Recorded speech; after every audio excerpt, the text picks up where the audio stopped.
Alors bienvenue dans cette capsule vidéo qui va concerner l'électronique durable. Cette capsule elle a été montée par le collectif d'étudiants Think What Matters en collaboration avec l'Institut de recherche technologique Nanoelec. Alors qui sommes-nous? Le collectif Think What Matters c'est un collectif d'étudiants pluridisciplinaires qui veut réunir le plus de formations différentes pour travailler ensemble sur les sujets de la transition. Aujourd'hui à la TWM, on retrouve des étudiants en école d'ingénieur, des étudiants de sciences politiques, des étudiants de droit international ou encore de psychologie du comportement pour travailler ensemble sur ces sujets.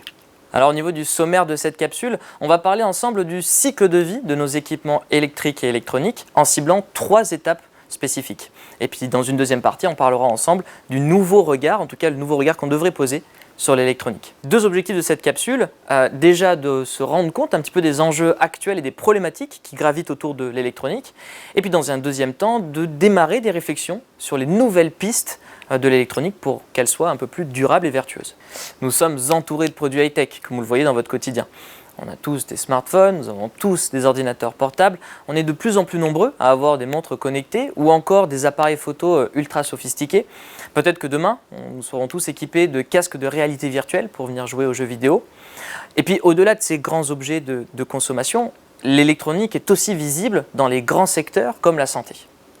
Le problème, c'est qu'à ce stade-là, on s'en rend vite compte, l'électronique ne pousse pas dans les arbres. L'électronique est le fruit d'une multitude d'étapes technologiques de transformation de la matière qui génèrent forcément des pollutions. Alors pour se rendre compte justement de cette empreinte environnementale de nos objets du quotidien, il existe le cycle de vie d'un produit, ou en tout cas son analyse, qui permet justement de prendre un peu de recul sur toutes les étapes de conception et de fabrication. Alors le cycle de vie, c'est 6 grandes étapes qui commencent par l'extraction de nos matières premières, suivies par les phases de fabrication, de transport, de distribution, suit ensuite la phase d'utilisation, d'usage du produit, et puis à la fin on retrouve la fin de vie de nos produits.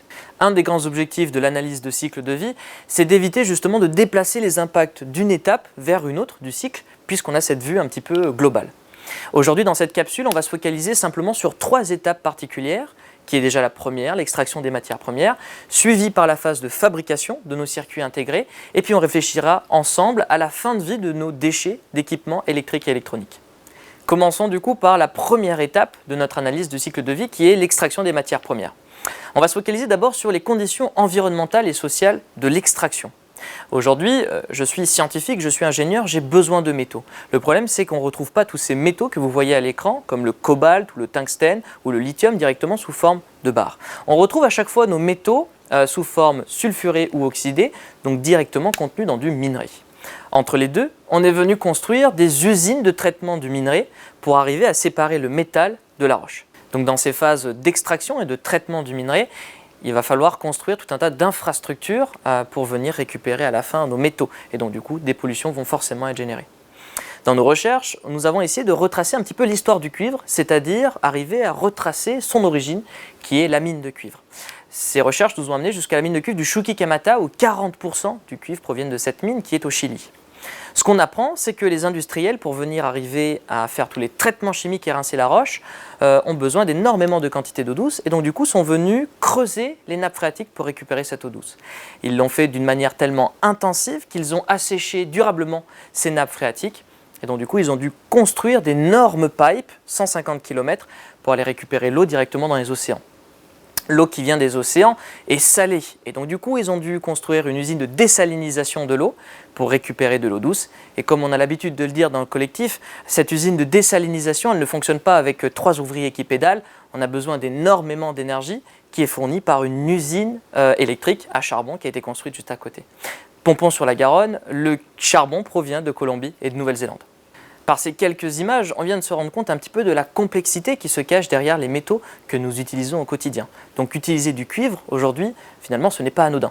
Nous venons de voir ensemble l'exemple d'une mine industrielle, mais malheureusement, ce n'est pas toujours le cas dans le monde. En tout cas, l'année dernière, on apprenait encore que 20% des mines en République démocratique du Congo étaient encore des mines artisanales, où les conditions, du coup, sont moyenâgeuses. L'ONU nous alerte une nouvelle fois. En 2020, il existerait encore 40 000 enfants qui travaillent dans les mines pour extraire notamment du cobalt. À ce stade, petit focus sur les terres rares. Les terres rares sont des métaux particuliers qui vont occuper beaucoup l'espace médiatique, politique et technologique des prochaines années. Les terres rares, ce sont 17 métaux, comme par exemple le néodyme, le dysprosium ou le samarium, que nous entendons souvent, qui ont des propriétés chimiques très proches. Alors, où utilise-t-on nos terres rares? Eh bien, principalement aujourd'hui dans nos aimants permanents. Si on se focalise par exemple sur nos véhicules, on retrouve des aimants permanents dans les micromoteurs et la voiture en est composée d'une centaine. On retrouve par exemple des terres rares dans nos essuie-glaces, dans nos ventilations, dans nos sièges réglables par exemple, et puis dans certains moteurs électriques. Pourquoi parle-t-on de terres rares aujourd'hui? C'est parce qu'il y a une petite spécificité environnementale de l'extraction de cette terre rare justement par rapport aux autres métaux. Et cette petite spécificité, elle vient de la présence de thorium et d'uranium directement dans les gisements qui induisent du coup une pollution radioactive des différents rejets. Cette pollution radioactive, elle est par exemple visible dans les lacs toxiques à l'entrée de la ville de Baotou. Baotou, c'est en Mongolie intérieure, c'est là où on vient faire tout le traitement des minerais pour récupérer les terres rares. Au-delà du poids environnemental et social que peuvent avoir du coup nos matières premières, il existe aussi une deuxième problématique qui est déjà la finitude des ressources. Pour illustrer cette finitude des ressources, juste un graphe, il provient de l'ADEME en 2017 où l'on apprend qu'il nous resterait par exemple qu'une vingtaine d'années de réserve environ pour certains métaux comme le cuivre, le cobalt, le nickel, le bore, ou encore seulement une dizaine d'années de réserve pour des métaux comme le plomb, l'argent ou le zinc. Ces calculs ont été réalisés en prenant en compte la durée des réserves en 2016, où l'on vient prendre en compte la consommation en 2016 et on est venu ajouter en plus la croissance entre 2000 et 2016. Les chiffres derrière la finitude des ressources peuvent s'expliquer notamment par la demande très importante de matières premières métalliques liées aux technologies d'énergie verte et notamment l'utilisation et la construction de véhicules électriques. Par exemple, suivant les dernières estimations de l'Agence internationale de l'énergie, il nous faudrait en 2040 42 fois plus de lithium qu'aujourd'hui, ou encore 25 fois plus de graphite ou 21 fois plus de cobalt. Si on se focalise maintenant sur le cuivre, on apprend par Olivier Vidal, qui est chercheur au CNRS, qu'en 8000 ans de cuivre, on aurait fabriqué, utilisé entre 800 millions et 1 milliard de tonnes de cuivre. Eh bien, ces 800 millions à 1 milliard de tonnes de cuivre, c'est exactement les prévisions de la demande, mais sur les 30 prochaines années. Donc on se rend compte ici, là, assez facilement, de la fragilité de nos ressources vis-à-vis de demande. Cette accélération de la demande, elle est intimement liée à l'augmentation du nombre de consommateurs, puisqu'en effet, sur la planète, depuis 1930, on ajoute 1 milliard de personnes tous les 12 ans, et ce milliard de personnes supplémentaires tous les 12 ans, il faut les loger, les éduquer, les nourrir, les déplacer, et donc du coup on voit une augmentation de la demande en matières premières. Donc nous venons de terminer la première étape du cycle de vie qui est liée aux matières premières. Maintenant on peut venir s'intéresser à ce qui se passe à l'intérieur de nos usines de fabrication de circuits intégrés. Pour se rendre compte de l'empreinte environnementale de nos circuits intégrés, on va regarder ce qui se passe en entrant de nos usines et puis aussi en sortant de nos usines pour fabriquer 1 cm² de circuits intégrés. Pour fabriquer ce centimètre carré, nous avons besoin environ d'une dizaine de litres d'eau. Nous avons besoin aussi d'électricité, environ 1,27 kWh, et puis des substances chimiques comme l'acide phosphorique, l'acide nitrique ou sulfurique, entre 6 à 190 grammes suivant les circuits. En sortant, nous retrouvons du coup la même quantité, plus ou moins, d'émissions de produits chimiques, la dizaine de litres d'eau qui est souillée et qui est à retraiter, et puis du coup des émissions de gaz à effet de serre comme le CO2, liées par exemple à la génération d'électricité. Aujourd'hui, nos fabricants de circuits intégrés font des efforts importants pour réduire leur empreinte écologique. Pour se faire une idée, il existe des associations d'industriels comme la WSC, la CDP ou encore la RBA. Après cette phase de fabrication, attardons-nous maintenant à la dernière étape du cycle de vie d'un produit qui est la fin de vie. Déjà, quelles sont les quantités de déchets d'équipements électriques et électroniques autour de nous? En 2018, on estimait environ 50 millions de tonnes de ces déchets d'équipements électriques et électroniques. En termes de tonnage, ça représente à peu près 1000 Titanic. Au-delà de ces déchets, on retrouvait en 2019 9,4 milliards d'objets connectés dans le monde, avec une espérance de vie des objets connectés d'environ 3 à 4 ans. On pourrait très facilement estimer que d'ici 2024 ou 2025, on retrouverait ces 9,4 milliards d'objets connectés sous forme de déchets et donc à retraiter. De ces déchets, dans le monde, on estime que seulement 20% des métaux contenus dans ces D3E passeraient par des circuits de recyclage. A l'inverse, selon la Banque mondiale, 80% de ces déchets d'équipements électriques et électroniques seraient envoyés illégalement dans les pays en développement. Pour appuyer ces chiffres, si on reste en Europe, vous voyez du coup sur ce graphe le taux de collecte en vert de ces D3E selon les différents pays. A l'inverse, en rouge, vous voyez du coup le taux de flux mystère, c'est-à-dire le taux de déchets d'équipements électriques et électroniques qui disparaissent des radars, donc on retrouve là-dedans le stockage des particuliers de ces déchets-là, et puis l'export dans les pays en voie de développement. Si on se focalise maintenant sur les chiffres en France, en 2018, sur les 1 600 000 tonnes de ces équipements électriques et électroniques, seulement 45% a été collecté. Si on rajoute à ça le taux de recyclage qui est entre 73 et 80%, on arrive à un taux de recyclage final en prenant en compte la collecte qui est autour de 30 à 36%. Donc ça veut dire que tout le reste part soit en destruction sous forme d'incinération, en enfouissement, part à l'export à l'étranger et puis est stocké chez les particuliers. Mais alors pourquoi ce défaut de recyclage de nos équipements électriques et électroniques? Eh bien au-delà de ce taux de collecte qui est parfois insuffisant dans certains pays, la complexification de nos objets de manière structurelle ne facilite pas la fin de vie et en tout cas la revalorisation de nos produits. Pour vous montrer cette complexification structurelle de nos objets, prenons l'exemple de l'appareil photo et notamment de l'Olympus Trip 35 qui est sorti en 2005-2006. Quand on fait la vue éclatée de cet appareil photo, on se rend compte d'à peu près une quarantaine de composants. Eh bien, en 2008 est sorti le Nikon D700 et cette fois-ci, quand on fait la vue éclatée, on se rend compte de la multitude de composants à l'intérieur de cet appareil photo. Qui dit multitude de composants dit aussi difficulté de recyclage. Au-delà de cette complexification structurelle, mécanique de nos objets, il y a aussi l'augmentation du nombre d'ingrédients à l'intérieur de ces objets-là. L'exemple que l'on peut vous donner, c'est l'évolution du nombre de métaux selon les années dans la téléphonie. Le premier téléphone fixe en 1950 contenait 12 métaux. Aujourd'hui, dans les smartphones les plus récents, on retrouve entre 55 et 60 métaux. Ici, vous pouvez retrouver une très belle infographie fournie par Ingénieurs sans frontières où on se rend compte un petit peu du cocktail métallique présent à l'intérieur de nos équipements. On retrouve de tout, de l'argent, du beryllium, du gallium et puis ces fameuses terres rares qu'on a abordées un peu plus tôt dans cette capsule comme le néodyme.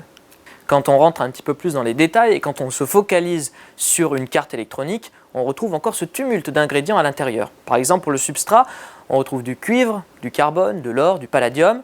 Sur les composants que l'on vient mettre par-dessus ce substrat, on retrouve par exemple de l'aluminium, du fer, du zinc.